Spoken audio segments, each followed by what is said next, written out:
नमस्कार दोस्तों, study with पवन प्रदीप में आप सब लोगों का स्वागत है। दोस्तों, आज चर्चा की जाएगी कक्षा 7 का जो हमारा पर्यावरण है उसका पाठ 3 हमारी पृथ्वी हमारी बदलती पृथ्वी।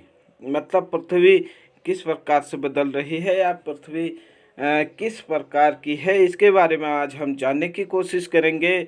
जैसे कि आप यहाँ पर देख पा रहे हैं, स्थलमंडल अनेक प्लेटों में विभाजित है। स्थलमंडल अनेक प्लेटों में, जो हम स्थलमंडल को एक पूरे हिस्से में देखते हैं यह है नहीं ऐसे, क्योंकि जो यह भूपट्टी है इसके नीचे यह अनेक प्लेटों से बनी है। अगर हम मॉर्गन के अनुसार देखें तो यह मुख्य रूप से 6 बड़े प्लेटों से बनी है और 20 छोटे प्लेटों को भी इसमें माना है। 6 बड़े प्लेट है यहाँ पर। अमेरिकन प्लेट है, अफ्रीकन प्लेट है, ऑस्ट्रेलियन प्लेट है, अंटार्कटिक प्लेट है, यूरेशियन प्लेट है, प्रशांत प्लेट है। अब ये प्लेट शब्द का जो सबसे पहले प्रयोग किया था टूजो विल्सन ने किया था। एक प्लेट विवर्तनिकी होता है जिसका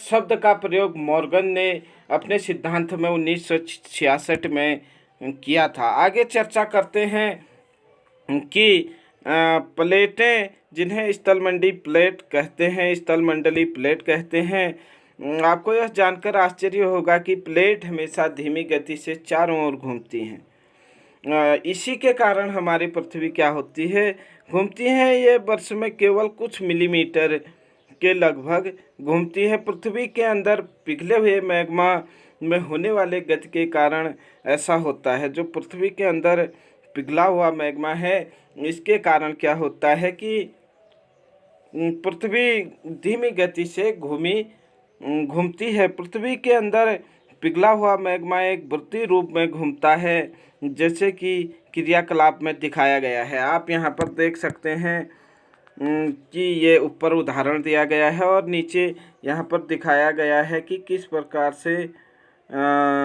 प्रकार से पृथ्वी का जो मैग्मा है वह वृत्ताकार गति में घूमता है।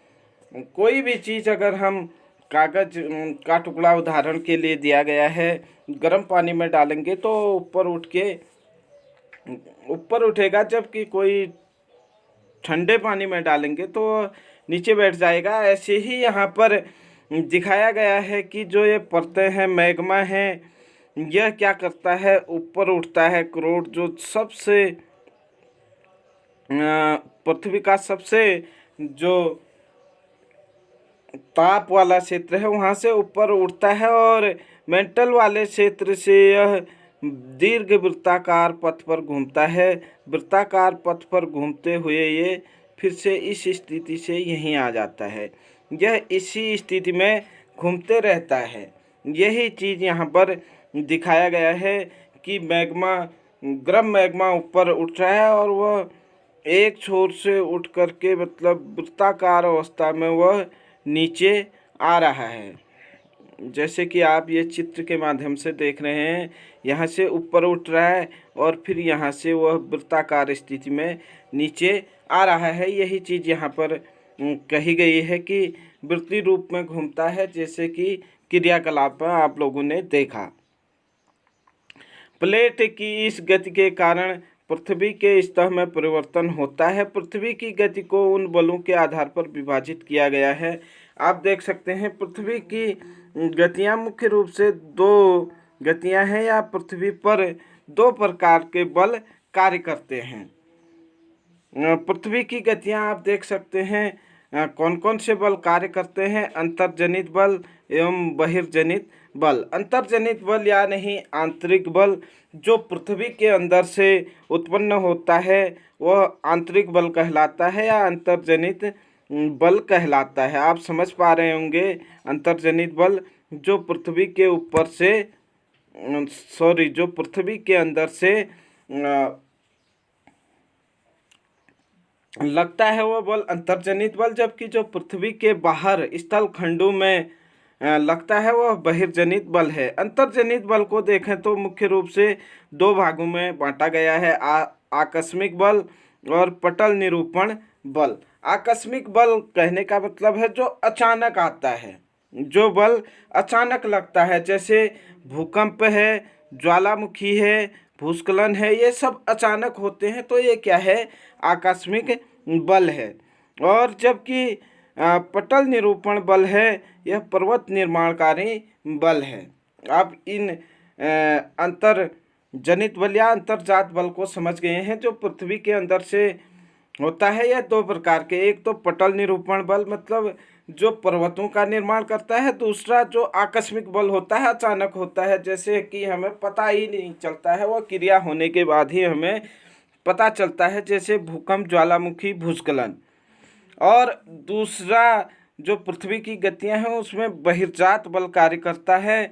इससे क्या होता है, अपरदन एवं निक्षेपण। थोड़ा सा अपरदन कि नदियों के द्वारा या हवा के द्वारा जब एक स्थान के कंकर, पत्थर, मिट्टी, ये सब चीज़ उठाकर या बहाकर एक जगह से दूसरे स्थान पर ले जाया जाता है, तो वह अपरदन कहलाता है, प्रवाहित किया जाता है। जब एक स्थान से दूसरी जगह ले जाया जाता है, वह अपरदन कहलाता है। जबकि निक्षेपण, जब उसी अवसाद को एक स्थान पर छोड़ दिया जाता है, तो वह निक्षेपण कहलाता है। अपरदन किस किस से होता है, ये यहाँ पर दिखाया गया है। अपरदन नदी के द्वारा होता है, बहता जल के द्वारा अपरदन होता है। नदी अपने साथ कई अवसाद ले जाती है। ऐसे ही पवन से कि रेगिस्तान वाले क्षेत्रों में हवाएं चलती हैं और वह एक टीले को दूसरे टीले, एक स्थान से दूसरे स्थान पर ले जाती हैं। तो यह भी एक अपरदन एवं निक्षेपण का कार्य करता है, क्योंकि एक जगह से दूसरी जगह ले गए तो वो अपरदन है, और दूसरी जगह पर अगर उसे छोड़ दिया तो वो क्या है, निक्षेपण है। ऐसे ही समुद्री तरंगों से भी कई अवसाद एक जगह से दूसरी जगह अपरदन किया जाता है और निक्षेपण किया जाता है। ऐसे ही हिमनदों के द्वारा, मतलब हिमनद जो होते हैं, हिम नदियाँ का निर्माण जो करते हैं, इनके अपरदन एवं निक्षेपण से भी बहिर्जात बल का एक उदाहरण है। आइए देखें भूमंडलीय प्लेट क्या है। भूपरपट्टी पर अनेक बड़ी एवं कुछ छोटे कठोर असमान आकार की प्लेटें हैं, जिन पर महाद्वीप एवं महासागर की सतहें टिकी हैं। भूमंडल में अनेक ऐसी प्लेटें हैं। आप लोगों को पहले ही बता चुका हूँ कि मुख्य रूप से 6 प्लेटें हैं, और कई विद्वानों ने 20 छोटी प्लेटें भी मानी हैं, और मुख्य रूप से 6 प्लेटें हैं। यहाँ पर देखें ज्वालामुखी जैसे कि आप लोग जानते हैं, भूपरपट्टी पर एक ऐसा छिद्र होता है जहाँ से पिघले हुए मैग्मा अचानक निकलता है। मतलब ज्वालामुखी यहाँ पर चित्र में दिख रहा है आप लोगों को। सबसे नीचे मेंटल वाला क्षेत्र है, उसके ऊपर पीला जो दिखाई दे रहा है वो भूपट्टी है।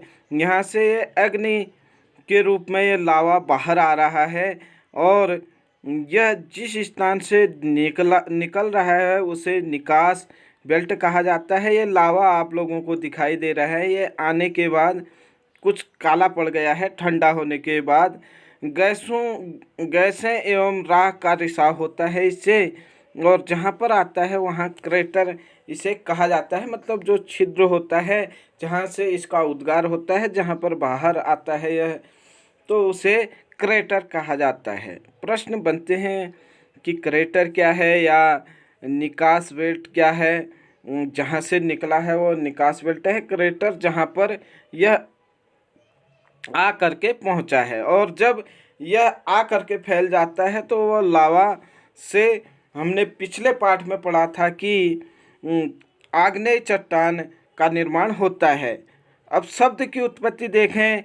एंडो मतलब अंत, एक्सो मतलब बाह्य, और जेनिक मतलब उत्पत्ति, एंटोजेनिक मतलब हमने अभी जो देखा अंतर्जात बल या आंतरिक बल, और एक्सोजेनिक मतलब बाह्य बल या बहिर्जात बल।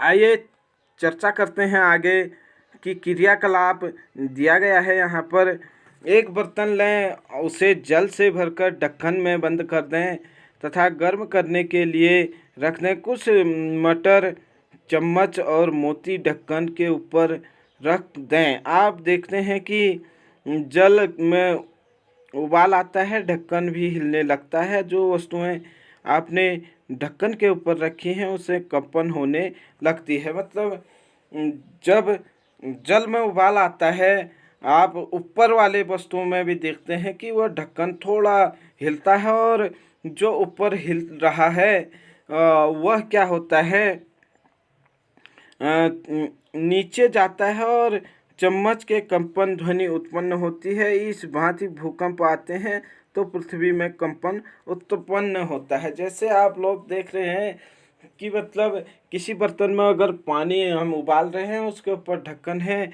मान लीजिए उसे ढक्कन को पृथ्वी का स्थल मान लीजिए। जो मटर, चम्मच, ये चीज़ें हैं, ये स्थल खंड में जो भी चीज़ें यहाँ पर हैं उन सब को ऐसे ही हिलाती है। मतलब पृथ्वी के अंदर जो मैग्मा है वह गर्म होता है, अचानक ही वह ऊपर को उबाल देता है, और जिससे पृथ्वी के स्थलखंड में भूकंप का एहसास होता है। इसी प्रकार स्थलीय प्लेटों के गति करने पर पृथ्वी के सतह पर कंपन होता है। यह कंपन पृथ्वी के चारों ओर गति कर सकता है। इस कंपन को भूकंप कहते हैं। भूकंप किसे कहते हैं? पृथ्वी पर कंपन को ही भूकंप कहते हैं। भूप्रपट्टी के नीचे वह स्थान जहां कंपन आरंभ होता है उसे उद्गम केंद्र कहते हैं। अब उद्गम केंद्र किसे कहते हैं? प्रश्न ये बनता है, भूप्रपट्टी के अंदर जहां पर भूकंप क्या होता है, आरंभ होता है, जहां पर भूकंप आरंभ होता है उसे उद्गम केंद्र कहते हैं। प्रश्न पूछा जा सकता है, उद्गम केंद्र किसे कहा जाता है? भूप्रपट्टी के अंतर्गत जहां पर कंपन आरंभ होता है उसे उद्गम कहते हैं। उद्गम केंद्र के भूसतह पर निकटतम स्थान को अधिकेंद्र कहते हैं। जहां से भूकंप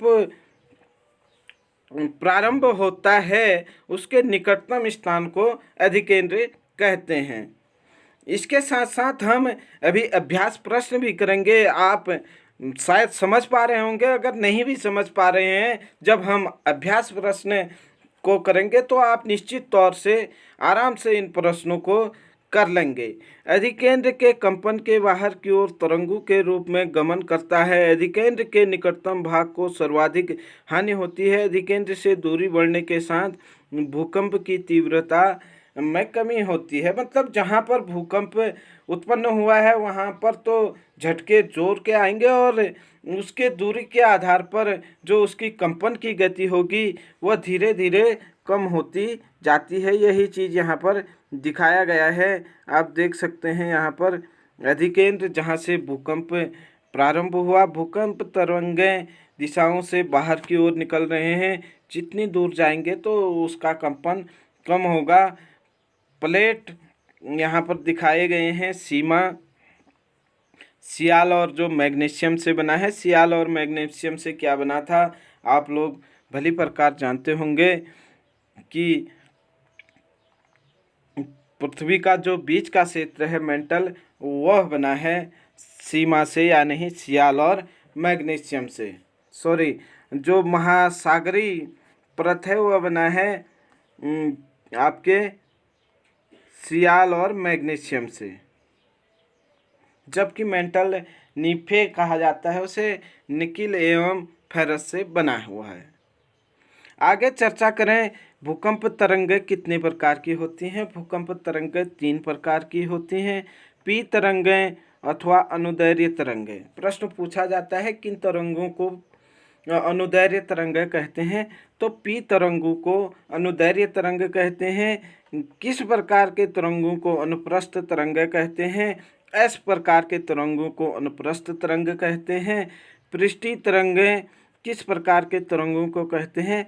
एल तरंगों को पृष्ठीय तरंगें कहते हैं। इन तरंगों के गुणधर्म विश्वकोश से ज्ञात करने का प्रयास कीजिए। आप लोग कक्षा 7 में हैं तो जरूर नोट कीजिए, और प्रतियोगी परीक्षाओं में भी यहाँ से प्रश्न पूछते हैं कि निम्न में से किन तरंगों में अनुदैर्घ्य तरंगें होती हैं? तीनों ऑप्शन दे देगा, पी, एल, एस तो आप लोग वहाँ पर देखेंगे पी तरंगों से अनुदैर्घ्य तरंगें और एस तरंगों से अनुपस्थित तरंगें, एल तरंगों से पृष्ठीय तरंगें। यहाँ से देख रहे हैं जहाँ पर उद्गम है वह स्थान जहाँ भूकंप उत्पन्न होता है, भूकंप ऊर्जा का उद्गम केंद्र कहलाता है। आगे हम व्याख्या में भी इसे देख चुके हैं जब हम पढ़ रहे थे। आगे चर्चा करते हैं दोस्तों मुख्य स्थलाकृतियाँ। मुख्य स्थलाकृतियाँ क्या होती हैं इसके विषय में जानने की कोशिश करते हैं। अपक्षय एवं अपर्दन नामक दो प्रक्रमों, अपक्षय एवं अपर्दन, थोड़ा सा ये समझ लीजिए। जब कोई चट्टान टूटती फूटती चटकती है तो वह अपक्षय कहलाती है। अपने ही स्थान पर टूटती है, फूटती है और छोटी होती है, किसी भी प्रकार से कमज़ोर होती है, चटक जाती है, तो वह क्या कहलाता है? अपक्षय कहलाता है। जबकि अपर्दन वह क्रिया है जो टूटी फूटी चट्टान है उसे एक स्थान से दूसरी जगह पहुंचा दिया जाता है, तो वह अपर्दन कहलाता है। जैसे नदियों के द्वारा अनेक अवसाद बहा लिए जाते हैं तो वह अपर्दन कहलाता है।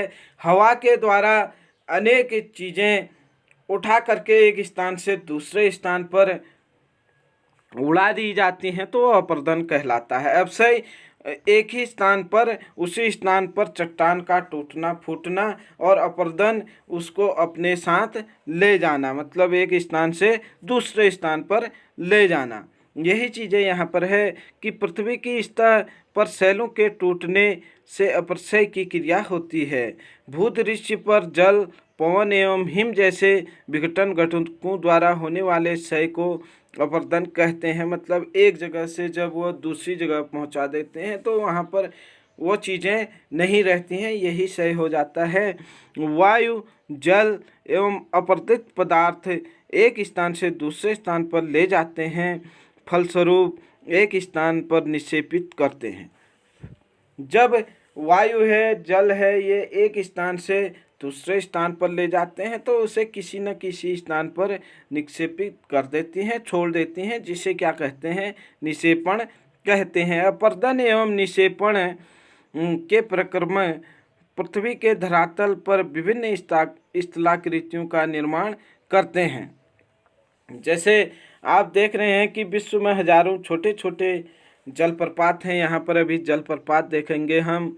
सबसे ऊंचा जलप्रपात दक्षिण अमेरिका का वेनेजुला का एंजल जलप्रपात है। आप लोग नोट कर लीजिए कि सबसे ऊंचा जलप्रपात दक्षिण अमेरिका का वेनेजुला जलप्रपात। उत्तरी अमेरिका अन्य जलप्रपात भी यहाँ पर दिए गए हैं। उत्तरी अमेरिका में एक कनाडा देश है तथा संयुक्त राज्य अमेरिका है, वहाँ की सीमा पर नियाग्रा जलप्रपात है। प्रश्न पूछा जाएगा वेनेजुला जलप्रपात कहाँ है या एंजल जलप्रपात कहाँ है? वेनेजुला में, जो कहाँ पर है? दक्षिण अमेरिका में। जबकि उत्तरी अमेरिका में कनाडा एवं यूएसए के बॉर्डर पर नियाग्रा जलप्रपात है। प्रश्न पूछा जा सकता है नियाग्रा जलप्रपात कहाँ पर है? संयुक्त राज्य अमेरिका एवं कनाडा की सीमा पर। जबकि अफ्रीका में जाबिया जलप्रपात प्रसिद्ध है और जाबिया एवं जिम्बाब्वे की सीमा पर विक्टोरिया जलप्रपात है। प्रश्न पूछा जा सकता है विक्टोरिया जलप्रपात कहाँ है? जाबिया एवं जिम्बाब्वे की सीमा पर विक्टोरिया जलप्रपात है।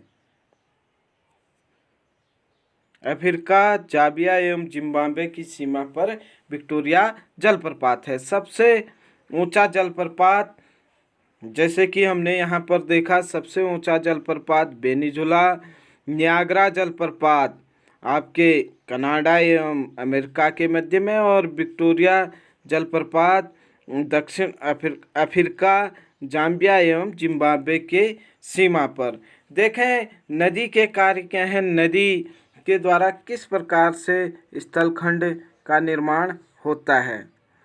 नदी जल के दृश्य भूमि का अपर्दन होता है। जब नदी किसी खड़ी ढाल से स्थान से अधिक कठोर शैल या खड़े ढाल वाले घाटी में गिरती है तो यह जलप्रपात बनाती है। कहीं पर कठोर शैल हैं तो वो सेल कटते नहीं हैं, जबकि जो उसके साथ साथ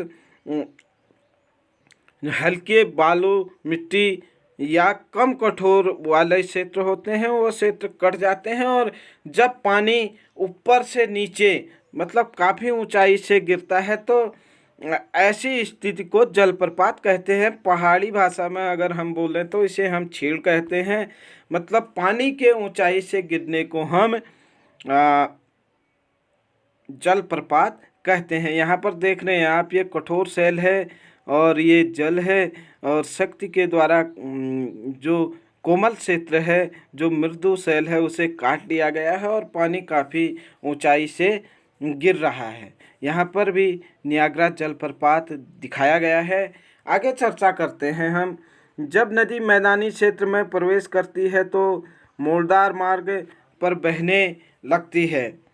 नदी के इन्हीं बड़े मोड़ों को विसर्प कहते हैं। मतलब जब नदी क्या करती है, सांप का जैसा आकार बनाती है मैदानी क्षेत्रों में, क्योंकि पहाड़ों की तरह नदियां वहां पर ढाल पर नहीं बहती हैं, बल्कि जहां पर उसे जगह मिलती है वहां की ओर बहती है। और जब वह मुड़ती है तो वह सांप की जैसी दिखाई देती है, जैसे कि यहाँ पर दिखाई दे रहा है। और इसे क्या कहते हैं, विसर्प कहते हैं। इसके बाद विसर्पों के किनारों पर लगातार अपर्दन एवं निक्षेपण शुरू हो जाता है। मतलब अपर्दन पहाड़ों की ढाल से कुछ कटा छटा हुआ जो नदी अपने साथ लाती हैं, तो उसे ये मैदानी क्षेत्रों में नदियों की गति धीमी हो जाती है, उस गति से नहीं चलती है, तो यहाँ पर वो अवसाद को छोड़ देता है।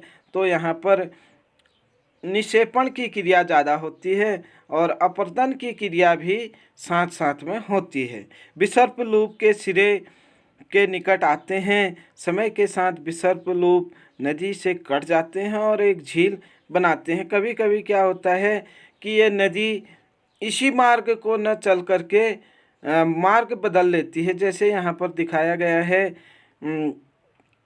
और कि मतलब कभी कभी नदी किसी क्षेत्र को छोड़ देती है, जिससे कि चाप झील बनते हैं। जैसे कभी नदी इस क्षेत्र से आई होगी, लेकिन समय के साथ नदी ने अपनी दिशा बदल ली और यहाँ पर जो पानी था वो यहीं पर रहा, या यहाँ तक अब पानी बहुत कम मात्रा में पहुँचता है, तो जिससे चाप झील का निर्माण होता है। प्रश्न पूछा जाएगा कि चाप झील का निर्माण किससे होता है, नदी विसर्प से या कठोर चट्टानों के कटने से। इस प्रकार के ऑप्शन बन सकते हैं। तो चाप झील का निर्माण नदी विसर्प से होता है, जैसे कि चित्र में दिखाई दे रहा है। कभी कभी नदी अपने तलछटों से बाहर बहने लगती है, फलस्वरूप निकटवर्ती क्षेत्रों में बाढ़ आ जाती है। बाढ़ के कारण नदियों के तट निकटवर्ती क्षेत्रों में महीन मिट्टी एवं अन्य पदार्थों का निक्षेपण करती है। मिट्टी एवं पदार्थों के अवसाद कहते हैं। मिट्टी एवं उस पदार्थों को क्या कहते हैं, अवसाद कहते हैं। और इस समतल उपजाऊ बाढ़कृत मैदान का निर्माण होता है। नदी के उत्थित तटों के तटबंध कहते हैं। जो नदी के उत्थित तटबंध हैं, ये आप देख रहे हैं, जहाँ पर अवसाद छोड़ दिए जाते हैं और जलोढ़ मिट्टी यहाँ पर बिछा दी जाती है। जो नदी के द्वारा महीन कंकड़ पत्थर लाए जाते हैं वो बिछा दी जाती हैं। इन क्षेत्रों को तटबंध कहते हैं। मतलब नदी के जो किनारे होते हैं, तट होते हैं, उसे तटबंध कहते हैं। नदी के उत्थित तटों को तटबंध कहते हैं। यही चीज़ हमने चित्र में देखी। समुद्र तक पहुँचते पहुँचते नदी का प्रवाह धीमा हो जाता है तथा नदी अनेक धाराओं में विभाजित हो जाती है, जिसको वितरिका कहा जाता है। यहाँ नदी इतनी धीमी हो जाती है कि यह अपने साथ लाए गए मलबे का निक्षेपण करने लगता है और प्रत्येक वितरिका अपने मुहाने का निर्माण करता है। सभी मुहानों के अवसाद संग्रह को डेल्टा कहा जाता है। समुद्र से जाने से पहले पहले ही नदी आप देख रहे हैं कि अपने अवसाद को छोड़ देती है, और जब यह अपने अवसाद को छोड़ती है तो इसे वितरिका कहते हैं, मुहाना कहते हैं, और जहाँ पर यह अवसाद को छोड़ती है उसे डेल्टा कहा जाता है। नदियों के द्वारा ये देखिए विश्व की कुछ प्रमुख नदियों के नाम ढूंढने हैं आपने जो डेल्टा का निर्माण करती है। भारत में गंगा एवं ब्रह्मपुत्र का डेल्टा जो सुंदरवन के डेल्टा के नाम से जाना जाता है विश्व का सबसे बड़ा डेल्टा है, जबकि मिसिसिपी नदी के द्वारा पंजाकार डेल्टा का निर्माण किया जाता है। आप लोग इन पॉइंट को भी ध्यान से नोट कर सकते हैं। समुद्री तरंगों के कार्य। समुद्री तरंग के अपरदन एवं निक्षेपण तटीय स्थलाकृति बनाते हैं। समुद्री लहरें जब आती हैं तो वह कभी कभी समुद्री क्षेत्र से मलबा लाते हैं तो वह स्थलखंड के तट वाले क्षेत्रों में ही क्या करते हैं, स्थलाकृतियाँ बना देते हैं। यही चीज़ें यहाँ पर लिखी हैं, आइए पढ़ते हैं। समुद्री तरंगें लगातार सैलों से टकराती रहती हैं जिससे दरार विकसित होती हैं। समय के साथ साथ ये बड़ी चौड़ी होती हैं, इनको समुद्री गुफा कहते हैं। जब समुद्री तरंगें टकरा करके जो स्थलखंड है उसको काट लेती हैं या नहीं गुफा जैसी बना लेती हैं तो वह समुद्री गुफा कहलाता है। इन गुफाओं के बड़े हो जाने पर केवल छत ही बचती है जिससे तटीय मेहराब कहते हैं। प्रश्न पूछा जा सकता है तटीय मेहराब किसे कहते हैं? जब समुद्री तरंगों द्वारा लहरों द्वारा क्या किया जाता है, किसी शैल को काट लिया जाता है, स्थलखंड को काट लिया जाता है, केवल उसका जब जो ऊपर का क्षेत्र है वो बचता है तो वह तटीय मेहराब कहलाता है। लगातार अपरदन छत को भी तोड़ देता है और केवल दीवार बचती है, जैसे दीवार इन स्थलाकृतियों में स्टैक करते हैं। समुद्री जल के ऊपर ऊर्ध्वाधर उठे हुए समुद्री तल पर उठे हुए शैलों ऊंचे उठे हुए शैलों के तटों पर समुद्र भृंग कहते हैं। समुद्र भृंग कहते हैं जो ये समुद्री तट पर ऊंचे उठे हुए शैल है, यहाँ पर आप देख रहे हैं।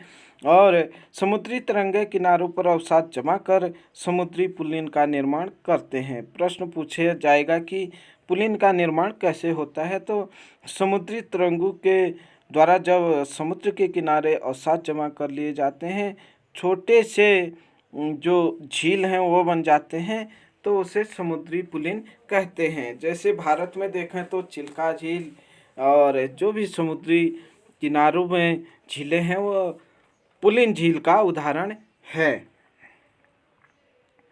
ऐसे ही हिमनद के कार्य हैं। यहाँ पर हिमनद अथवा हिमानी बर्फ की नदियाँ होती हैं। हिमनद अपने नीचे कठोर चट्टानों को गोलाश्मी मिट्टी और पत्थरों को अपवर्तित कर देता है। गोलाश्मी मिट्टी एवं पत्थरों के भृग दृश्य से अपवर्तन करता है। हिमनद गहरे गर्तों का निर्माण करते हैं। पर्वतीय क्षेत्र में बर्फ पिघलने से उन गर्तों में जल भर कर वे सुंदर झील बन जाते हैं जिसे हिमानी झील कहते हैं। जैसे कि हमारे उत्तराखंड में दिखाई देता है, क्योंकि यहाँ अनेक ग्लेशियर हैं जहाँ से अनेक नदियाँ निकली हैं। गंगा, भागीरथी नाम से जिसे जाना जाता है, अलकनंदा, ऐसी नदियाँ क्या करती हैं, हिमानी झील का निर्माण करती हैं। यहाँ पर दिखाई दे रहा है आप लोगों को।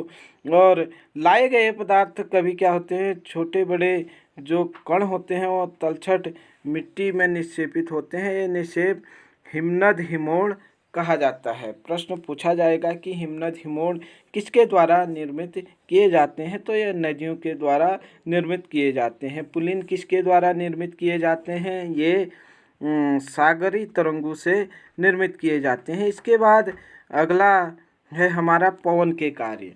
हमने देखा था कि हवा, पानी, हिमनद ये सब अपरदन एवं अपरदन का कार्य करते हैं और अवसाद को एक जगह ला करके रख देते हैं, और यही कार्य पवन भी करता है।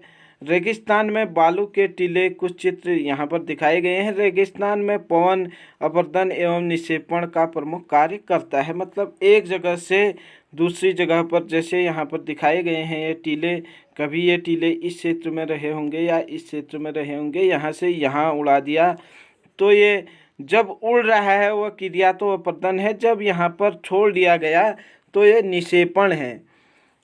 रेगिस्तान में आप छत्रक के आकार के सेल देखते हैं जिन्हें सामान्यतः छत्रक सेल कहते हैं। प्रश्न बनता है छत्रक सेल कहाँ पाए जाते हैं? रेगिस्तान में। और दूसरा प्रश्न बन सकता है कि छत्रक सेलों का निर्माण कैसे होता है? पवन सेल के ऊपर की अपेक्षा निचले भाग को आसानी से काटती है, इसीलिए इन सेलों के आधार पर संकीर्ण एवं शीर्ष विस्तृत होते हैं। जब हवा होती है वह टकराती है इन रेत के टीलों में, तो यह ऊपर की अपेक्षा नीचे के क्षेत्र पर टकराती है और ऊपर इसका एक छतरी नुमा आकार बच जाता है, जबकि नीचे से वह बालू धूल कण उड़ा ले जाती है और दूसरे स्थान पर ले जाती है। जहाँ से उड़ा लेगी वहाँ पर ऊपर छतरी का जैसा आकार बचता है, जिसे क्या कहते हैं? छत्रक सेल कहते हैं। पवन चलने पर अपने साथ रेत के एक स्थान से दूसरे स्थान पहुंचाती है। जब पवन का बहाव रुकता है यह रेत गिरकर छोटी पहाड़ी बनती है, इसको बालू टिब्बा कहते हैं। प्रश्न पूछा जा सकता है बालू टिब्बा किसे कहते हैं? जब हवा के द्वारा एक स्थान से दूसरे स्थान को क्या किया जाता है? बालू से छोटी पहाड़ी बना दी जाती है, जैसे यहाँ पर बने हुए हैं चित्र में आप देख रहे हैं, तो ये बालू टिब्बा कहलाते हैं। जब बालू कण महीन एवं हल्के होते हैं तो वायु उनको उठाकर अत्यधिक दूर ले जाती है। जब ये कण विस्तृत क्षेत्र में निक्षेपित हो जाते हैं तो इसे लोयस कहा जाता है। लोयस का पठार तिब्बत में है, जो ऐसे ही उसका निर्माण हुआ है। चीन में विशाल लोयस निक्षेप पाए जाते हैं। यहाँ पर दिया भी गया है कि जब एक स्थान से दूसरे स्थान को ये चीज़ें ले जाई जाती हैं, धूलकण ले जाए जाते हैं, रेत ले जाया जाता है और विस्तृत क्षेत्र का निर्माण होता है, तो वह लोयस कहलाता है। चीन में विशाल लोयस ऐसे पठार देखने को मिलते हैं। आइए चर्चा करें आज के अभ्यास प्रश्न पर। जल्दी से हम चर्चा करेंगे। प्लेटें क्यों घूमती हैं भाई? प्लेटें हमने देखा था कि मैग्मा के गर्म होने से वह एक वृत्ताकार देखे पृथ्वी के अंदर पिघले हुए मैग्मा होने वाली गज के कारण पृथ्वी के अंदर पिघला हुआ मैग्मा एक वृत्ति होगा, यहाँ पर वृत्ति रूप में घूमता है। ये प्लेट हमेशा धीमी गति से चारों तरफ प्रत्येक वर्ष में कुछ मिलीमीटर लगभग घूमते हैं। अगला प्रश्न देखें, बहिर्जात एवं अंतर्जात बल क्या है? बहिर्जात बल जैसे कि पृथ्वी के बाहर लगता है और अंतर्जात बल पृथ्वी के आंतरिक हिस्से में लगता है। बहिर्जात बल एवं अंतर्जात बल या अंतर्जनित बल, बहिर्जनित बल या अंतर्जनित बल, इनको हम बहिर्जात बल या आंतरिक बल या अंतर्जनित बल कह सकते हैं। अंतर्जनित बल जो पृथ्वी के आंतरिक भाग में घटित होता है, जिसे अंतर्जनित बल कहते हैं। अंतर्जनित बल कभी भी आकस्मिक गति उत्पन्न करते हैं, कभी धीमी गति करते हैं। जैसे आपने देखा था भूकंप, ज्वालामुखी, मैग्मा का बाहर होना, भूस्खलन, ये सब क्या हैं? आकस्मिक बल होते हैं जो अचानक ही आते हैं। बहिर्जात बल पृथ्वी की सतह पर उत्पन्न होते हैं, जैसे नदियों के द्वारा, जल के द्वारा या हवा के द्वारा यह बहिर्जात बल लगते हैं। अपरदन क्या है? भूपृष्ठ पर बहता हुआ जल, हिम जैसे विभिन्न घटकों के द्वारा होने वाले कटाव छटाव को अपरदन कहते हैं। जैसे नदियाँ भी आकार की घाटी का निर्माण करते हैं। पवनों द्वारा बरखान एवं छत्रक सेल का निर्माण किया जाता है। प्रश्न पूछा जा सकता है छत्रक सेलों का निर्माण कहाँ पर होता है? तो आप कमेंट बॉक्स में कमेंट करके बताएंगे। बाढ़कृत मैदान का निर्माण कैसे होता है? देखा कि आप लोगों ने जब नदियाँ कभी कभी अपने तलछटों के बाहर होने लगती हैं, मतलब जहाँ पर उनके स्थिति है उससे थोड़ा बाहर निकल जाते हैं और फलस्वरूप निकटवर्ती क्षेत्रों में क्या हो जाती है? बाढ़ आ जाती है। नदी के तटों के निकटवर्ती क्षेत्र महीन मिट्टी एवं अन्य पदार्थों को जमा करती है, जमाव हो जाता है। ऐसे मिट्टी एवं पदार्थों को अवसाद कहते हैं। इसके समतल उपजाऊ बाढ़कृत मैदान का निर्माण होता है। अगला प्रश्न देखें, बालू टिब्बा क्या है? बालू टिब्बा क्या है? मरुस्थलीय भागों में पवनों के द्वारा रेत को एक स्थान से दूसरे स्थान पर बहाकर ले जाना क्या है? ले जाती है। जब पवन का बहाव रुकता है तो रेत गिरकर छोटी पहाड़ी बनाती है, तो इसे बालू टिब्बा कहते हैं। हमने अभी देखा था, प्रश्न आया था कि समुद्री पुलिन का निर्माण कैसे होता है। समुद्री पुलिन जब समुद्री किनारों पर समुद्री अवसाद जमा हो जाते हैं, समुद्र द्वारा कुछ भाग कटकर एक झील के रूप में निर्माण होता है, तो उसे समुद्री पुलिन कहा जाता है। उड़ीसा की चिल्का झील इसका प्रमुख उदाहरण है। अगर हम भारत में देखें तो आइए अगले प्रश्न पर चर्चा करते हैं। चाप झील क्या है? चाप झील क्या होते हैं, इसके विषय में हम जाने। जब नदी टेढ़ी मेढ़ी सांप मतलब के आकार में बहती है, जब नदी का बहाव तेज हो जाता है, तो वह कुछ स्थानों में नदी कठोर चट्टानों को भी काटकर सीधे बहने लगती है, और विसर्प जो सांप की आकृति थी वह क्या हो जाता है? लुप्त हो जाता है। जहाँ यहाँ से नदी आ रही थी तो यहाँ पर क्या बन जाती है? झील बन जाती है, जिसे चाप झील या गोखुर झील कहते हैं। आपने चित्र में अच्छे तरह से ये समझा होगा, आशा करता हूँ। इसके बाद प्रश्न नंबर 2 है। आप लोगों को 3 ऑप्शन दिए गए हैं, इसमें से एक ऑप्शन को सही चुनना है। इसमें से कौन सी समुद्री तरंग की विशेषता नहीं है? समुद्री तरंगें क्या करती हैं? समुद्रों का किनारा होता है, किनारों का निर्माण करती है, और समुद्री गुफा जैसे कि आप लोगों ने देखा था, और सैल का निर्माण नहीं करती है। सैलों का निर्माण कैसे होता है, ये आप लोग देखे थे कि लावा के निकलने से क्या होता है? सैलों का निर्माण होता है। अगला प्रश्न है, हिमनद की निक्षेपण की विशेषता है। हिमनद की निक्षेपण की क्या विशेषता है? बाढ़कृत मैदान, पुलिन या हिमोड़। हिमनद क्या करते हैं? हिमोड़ का निर्माण करते हैं, जबकि पुलिन का निर्माण हमने देखा था समुद्र की लहरें करती हैं, और बाढ़कृत मैदानों का निर्माण नदियों के द्वारा किया जाता है। अगला प्रश्न, पृथ्वी की आकस्मिक गतियों के कारण कौन सी घटना होती है? आप लोगों ने देखा कि अचानक ही कौन सी घटना होती है? बुलंद धीरे धीरे समुद्र में होता है। बाढ़कृत मैदान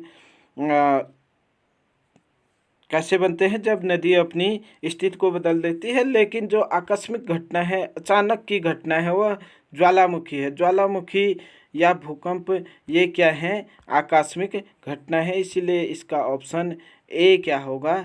सही आंसर होगा। इसके बाद छत्रक शैलें पाई जाती हैं। देखिए कहाँ पाई जाती हैं, आसानी से आप बता देंगे कि छत्रक शैलें रेगिस्तान में पाई जाती हैं। इसके बाद आइए अगले प्रश्न पर चर्चा करते हैं। चाप झील यहाँ पाई जाती हैं। कहाँ पाई जाएंगी चाप झील? चाप झील नदी घाटी में पाई जाएंगी। निम्नलिखित स्तंभों को मिलाइए, मतलब सही मिलान आपको करना है। एक साइड देखिए आप, हिमनद है, विसर्प है, पुलिन है, बालू टिब्बा है, जलप्रपात है, भूकंप है, ये दिया गया है। देखें हम हिमनद, हिमनद क्या होती है? बर्फ की नदी होती है, हमने अभी पढ़ा था। विसर्प नदियों के द्वारा बनाया जाता है, तो नदियां हम इसे कह सकते हैं। पुलिन समुद्र के द्वारा बनाया जाता है, तो हम समुद्री तट पर ये बनाया जाता है, समुद्री तट कहेंगे। बालू टिब्बा, बालू टिब्बा रेगिस्तान में बनते हैं। जलप्रपात कठोर सतह पर बनते हैं, मतलब सस्तर शैल पर। जहाँ पर कठोर शैल होंगे, कठोर चट्टानें होंगे, वह ऊंचाई से जब गिरते हैं तो वो जल प्रपात कहलाते हैं। भूकंप पृथ्वी का क्या है? कंपन है। ये यहाँ पर आपको सम्मिलित करके दिया गया है। हिमनद बर्फ की नदी, विसर्प नदियाँ, पुलिन समुद्री तट, बालू टिब्बा रेगिस्तान, जलप्रपात कठोर स्तरजल, भूकंप पृथ्वी का कंपन। अगले प्रश्न पर चर्चा करेंगे।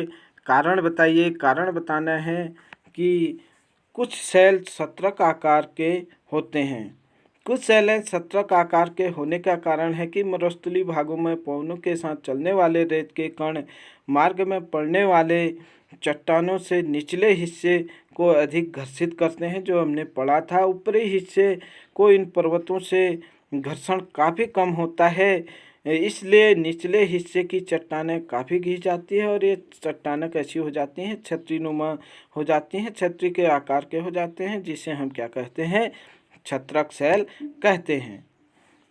आज का आखिरी प्रश्न है क्रियाकलाप, कि आप लोगों को ये चित्र में देखना है और नदी द्वारा निर्मित स्थलाकृति इन्हें पहचाने एवं बताइए कि नदी के अपर्दन से निक्षेपण अथवा अपर्दन दोनों चीज़ होगा।